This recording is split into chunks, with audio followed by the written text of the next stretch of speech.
not even that. So there's another article from the New York Post, which I've talked about quite a bit, and it always gets me in a lot of trouble with the feminists.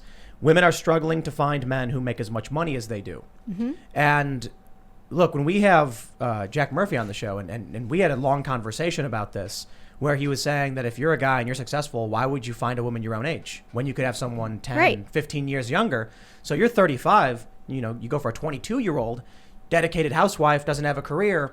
And for, I guess, I don't want to put words in his mouth, but the idea to a lot of these guys is that a younger woman who can get an older man who's accomplished, successful, has a lot of money, it's a big leap in access to resources and societal status when you've got a guy who's accomplished, well-connected.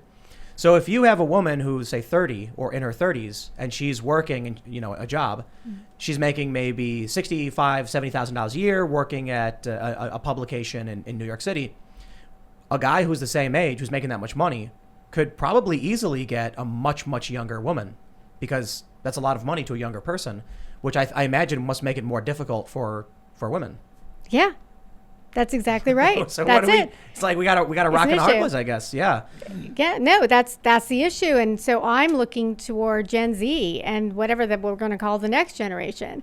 Is that if we don't want that to happen, we don't want to keep women back. It's not like we want to keep girls and women back from reaching their potential and contributing to the world. What we want to do is help raise boys and men to reach their potential.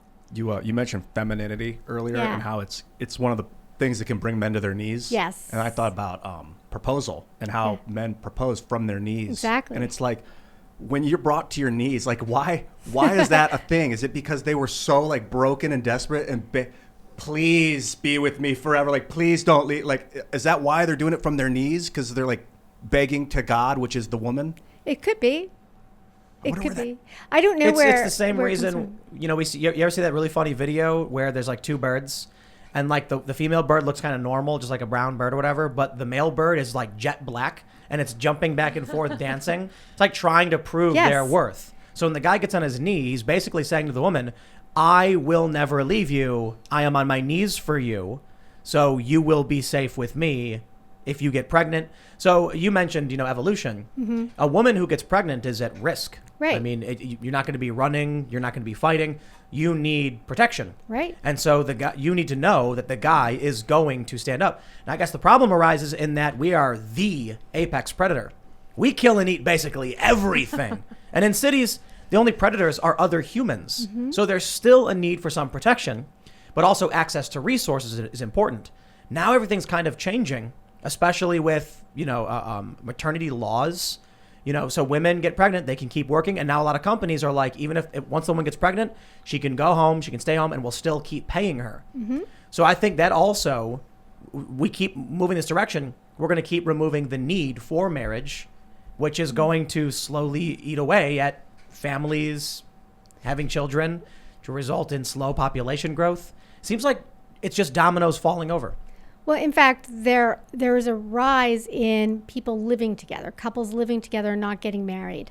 And I don't have I haven't dug in too deeply into it, but my hypothesis is, again, it's a buyer's market for men, that a woman who really wants a baby with a partner and he won't commit, she will acquiesce to saying, yeah, no, we're going to live together because like, it's cool. Like, no, it's great. I mean, really, what do we need a piece of paper for?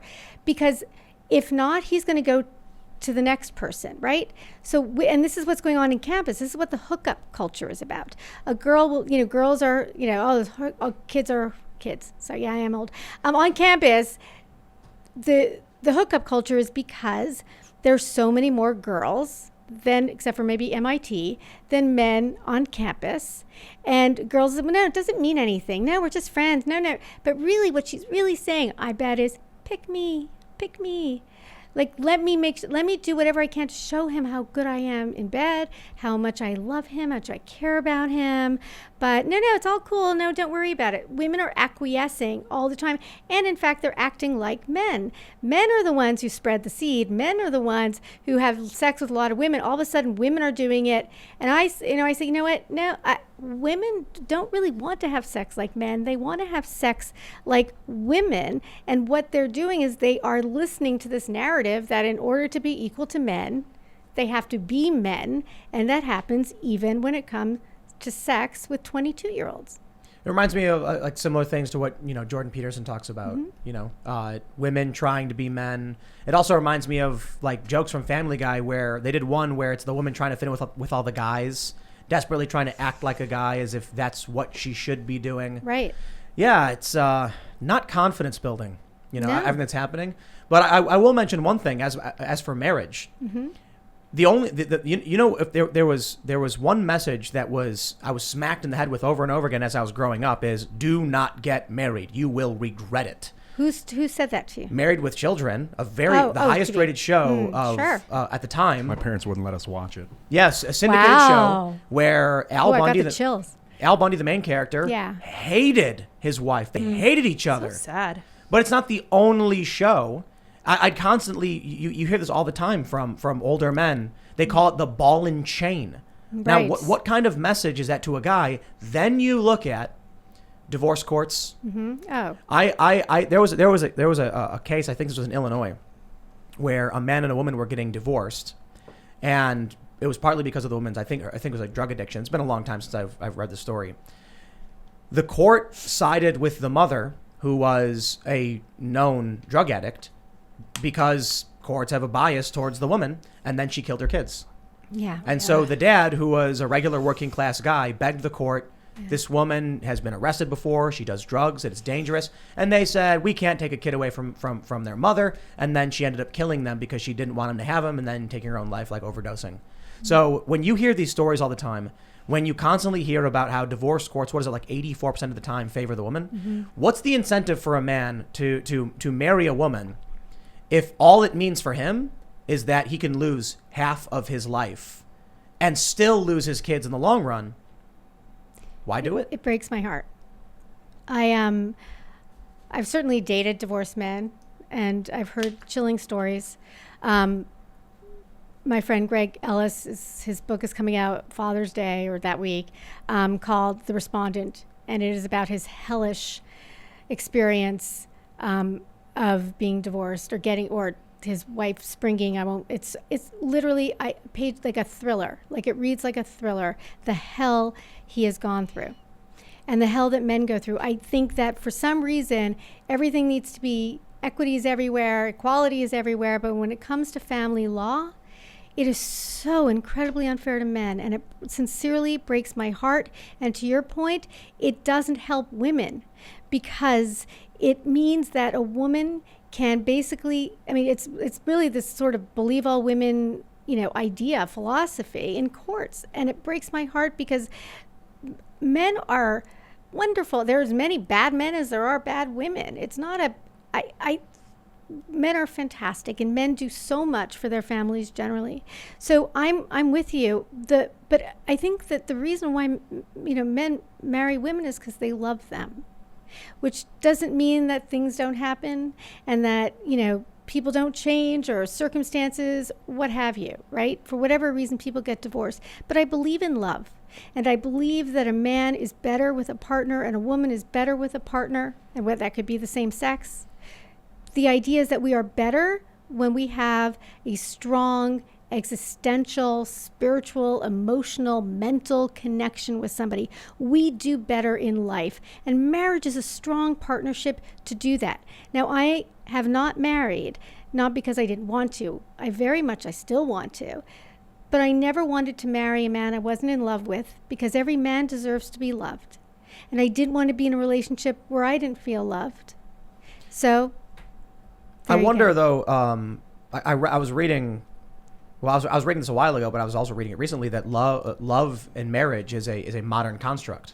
That marriages used to be contractual, more corporate than anything. Yeah. You had the dowry, and it was basically, marriages are arranged for this or that reason, and less so, in our culture and going back to the various cultures that make up the United States. But if you look at a lot of Eastern culture, arranged marriage very much still exists, because it was transactional. Sure. Oh, yeah. And it was the families did it. Sort of all the royals are intramarried. There's no question. today we don't have to do that. Maybe that is a benefit of there are a lot of benefits of feminism, in that women can now live toward their potential. We have the opportunity to do more than be only nurses, secretaries, nuns, and teachers. Not to say those are all great professions, but we can do more. The difference is that now I've just lost my train of thought. The marriage. So, but if a woman wasn't making any money, then how was she going to find a man? Like, the men could just pick any woman. This way, if it was arranged, at least she was safe. Like, this was, we're wealthy. You have your, life standards. This man will make sure that you have we can do this. You're from the same class, the same religion, the same royal, whatever it is. So that's part of it. People have this issue with the Disney fairy tales, which aren't really Disney fairy tales. They're Disney-fied fairy tales. And, we talk about like Cinderella, etc. Well, why did the mother die in all of them? Well, the mother's dead to show kids, first of all, that mothers did die young. Anyway, they died when they were like 30, that these girls could be on their own, take care of themselves. But people, she marries some prince. I'm like, listen, here's the thing. She had no education, no skills, no job opportunities. What was she going to do? The truth is, a prince, pretty good deal. So, yes, we have to think about things that historically people did things the way they did them for a reason. Today, that's not what marriage is for. Marriage is a partnership. I mean, I have a cousin who's, been co-CEO of a Fortune 500 company, and her husband worked, but not anywhere near to that level. It's not like it doesn't happen that, women can be more successful in terms of affluence, income. But for the most part, women want to know that the man that they're with will also enable them to reach their potential as she would do for him, not only in terms of a job and career, but also in terms of family, in terms of whatever else that they want to do. I think there's an incongruity, there's an impasse. You've got, I think, a lot of men who want just a wife. Mm-hmm. Like you mentioned, they want their moms. Yeah. So this current generation is just there's no coming together. It's like it's if women are taking on masculine roles, if they're taking jobs, men, to a higher degree, don't want that. Right. So then it's just. Thanks for checking out this clip from the Timcast IRL podcast. If you want to see the full show, come back to this channel, youtube.com/TimcastIRL, Monday through Friday at 8 p.m., where you can leave comments and super chat, and we actually will read your comments on the show. Don't forget to like, share, subscribe, and if you want exclusive members-only content, segments you can't get anywhere else, go to timcast.com, become a member, and we even have full bonus episodes. Thanks for hanging out, and we'll see you all next time.